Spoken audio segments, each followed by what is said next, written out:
এখানে দুটি লাইন দেখা যাচ্ছে, একটা হচ্ছে ইন, একটা হচ্ছে আউট।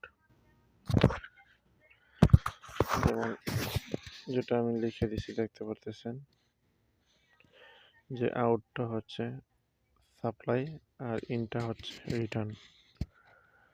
সাপ্লাই হচ্ছে যেটা আপনার FAHU বা AHUর মধ্যে ইভাপোরেটরের মাধ্যমে ঠান্ডা হয়ে পানিটা প্রবেশ করবে, সেটা হচ্ছে সাপ্লাই। আর যে পানিটা আবার রিটার্ন করবে FCU থেকে বা AHU থেকে, সেটা হচ্ছে রিটার্ন। ঠিক আছে, সেটা হচ্ছে উপর লাইন দেখতে পারতেছেন, যেটা হচ্ছে CHW।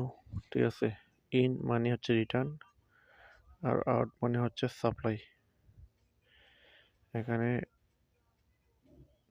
কিভাবে কি করছে সবগুলো বিস্তারিত আপনাদেরকে দেখাবো। যেমন আবার দেখাই, আউট মানে সাপ্লাই আর ইন মানে রিটার্ন। অর্থাৎ এভাপোরেটর ভিতর থেকে যেটা বের হয়েছে সেটা, যেটা হচ্ছে এভাপোরেটর। এই যে পুরোটা দেখেন, এই যে এভাপোরেটর, এটার মধ্যে পানিটা আসে, গরম পানিটা আসে, আসার পর এটার মধ্যে ঠান্ডা হয়ে তার কুলিং কয়েলের মাধ্যমে ঠান্ডা হয়ে, এটা হচ্ছে কম্প্রেসার, তার পানিটা নিচে চলে যায়।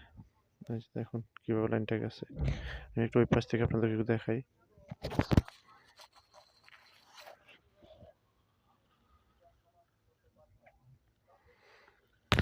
এখানে দেখলে আপনি স্পষ্ট ক্লিয়ার হয়ে যাবেন। এই যে দেখুন, ইভাপোরেটর এক পাশে এই লাইনটা কানেকশন হয়েছে, ঠিক অপোজিট পাশে গেলে আবার একটা লাইন কানেকশন হয়েছে।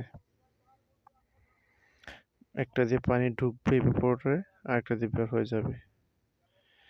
যেটার মধ্যে লেখা আছে আউট সেটা হচ্ছে সাপ্লাই, আর যেটার মধ্যে লেখা আছে ইন সেটা হচ্ছে রিটার্ন। আবার পানিটা এদিক দিয়ে সোজা হয়ে একদম চিলার থেকে একদম নিচে চলে যাবে।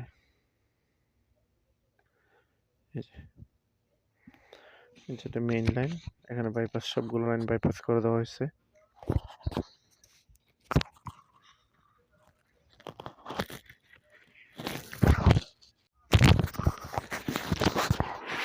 এখানে লাগানো হয়েছে DBB অর্থাৎ ডাবল রেগুলেটিং বাল্ব, তারপর হচ্ছে ফ্লো সুইচ, তারপর যেগুলো প্রেসার টেম্পার চেক করার জন্য প্রেসার গেজ আছে, তারপর হচ্ছে থার্মোমিটার আছে।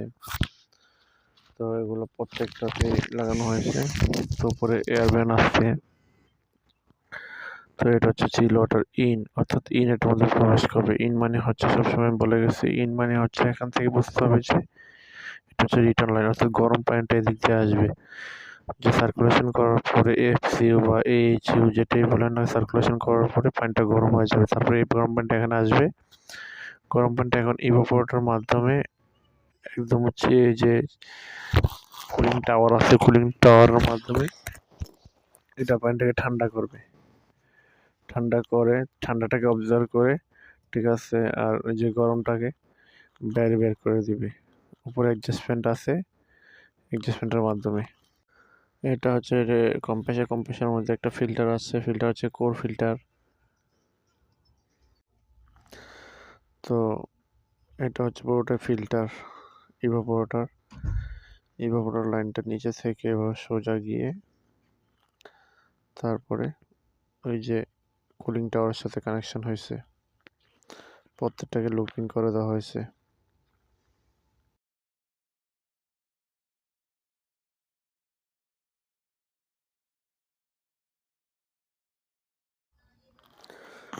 এটা হচ্ছে এক্সটেনশন বাল্ব বলে অনেকে। এটা এক্সটেনশন বাল্ব, ভালো করে চিনে রাখুন। এটা হচ্ছে এক্সটেনশন বাল্ব, প্রত্যেকটার মধ্যে আছে। এখান থেকে দেখুন, ওই একটা সাদা একটা বক্স দেখা যাচ্ছে, আমি আপনাদের যে ঘুরে আপনাদেরকে দেখাবো বক্সটা কি।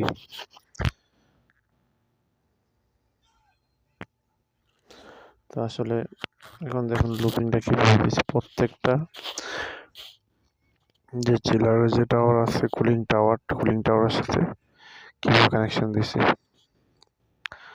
মূলত এখান দিয়ে দুই পাশ দিয়ে হাওয়া টানার পরে ঠান্ডাটাকে ক্যাপচার করে, হ্যাঁ, আর গরম হাওয়াটা উপর দিয়ে ফ্যানটা দিয়ে বের করে দেয়। তো এটা হচ্ছে যে মূলত কম্প্রেসারের কাজ করে। তো এভাবে পুরো প্রসেসিংটা চলে।